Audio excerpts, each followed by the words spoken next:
perfil da criança mimosa a partir do método Fiore. Descubra qual é o perfil e como agir com essa criança a partir deste vídeo. Então, fica aqui até o final.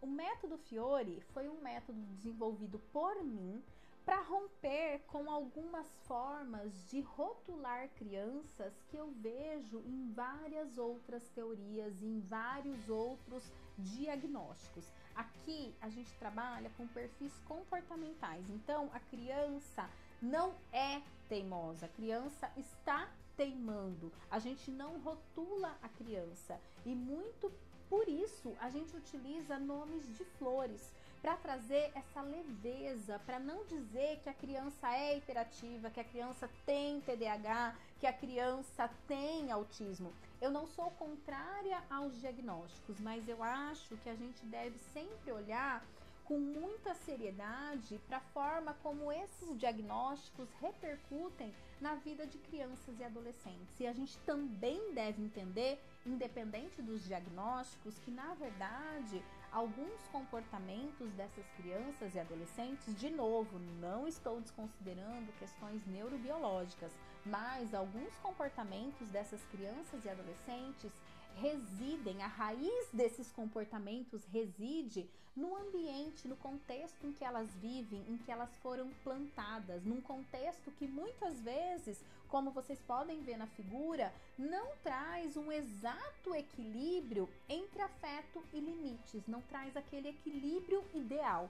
No caso da criança mimosa em específico, ela é uma criança que recebeu muito afeto e muito limite. Ela é aquela criança fruto de uma educação e de pais super protetores que muitas vezes não deixam a criança agir de maneira independente no mundo, né? São pais muito preocupados, a criança não pode cair, a criança não pode se machucar. E aí, como já aconteceu aqui na clínica, muitas vezes a gente tem crianças ali de 4, 5 anos que não sabem chupar uma laranja porque sempre foi dado suquinho na boca, que não sabem subir uma escada porque sempre subiu a escada no colo do pai ou da mãe. E muitas vezes essas crianças, frutos dessa educação superprotetora que não permite que elas testem, que elas aprendam, que elas caiam, que elas errem, que elas se machuquem, elas são confundidas com crianças com transtornos do desenvolvimento,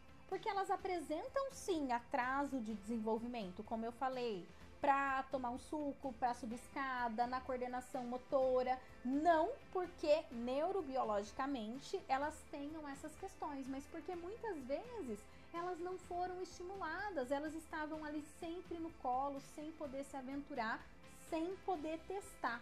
E aí, sabe o que acontece com essas crianças mimosa? Elas têm uma menor capacidade de se autorregular sozinhas, porque sempre existe um adulto, cuidando, regulando. São crianças que não lidam muito bem com a frustração, não estão acostumadas a errar, porque o adulto não deixa com que elas errem. Teve um exemplo de criança mimosa que eu atendi aqui na clínica, que o dia que o pãozinho dele com manteiga caiu no chão, foi uma crise emocional, porque ele não sabia lidar, ele não sabia resolver o problema. Por quê? Porque, na verdade, nunca foi ensinado. Então, são crianças que podem apresentar crises emocionais de birra intensa e que apresentam menor dificuldade de lidar com as frustrações. E aí, o que acontece? Por que elas são crianças mimosas? Mimosa é aquela planta que a gente vulgarmente chama de dormideira. É aquela planta que quando a gente rela, ela se fecha. Isso acontece também com a criança mimosa.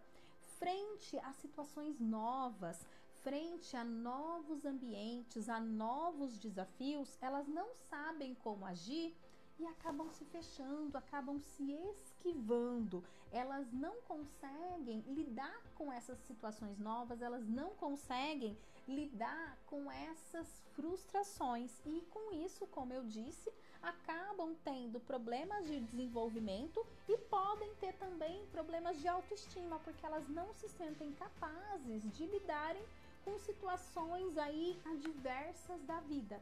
Então, o que a gente faz, como a gente, enquanto psicólogo infantil, orienta essas famílias a lidarem com essas crianças e lida com essas crianças em consultório. A gente vai precisar fazer com que essa criança comece a viver no mundo, com que ela saia dessa bolha de afeto e limite, dessa superproteção. Então ela vai precisar aprender a arriscar, a cair, a levantar, a se machucar, a treinar, a testar e a aprender, né? E aí esse é um papel muito importante do psicólogo infantil, a lidar com essas emoções de frustração. Então, como que ela vai lidar com o fato de não conseguir, por exemplo, desenhar aquilo que ela gostaria da maneira como ela gostaria? Ou como ela vai lidar com a situação do pãozinho cair no chão?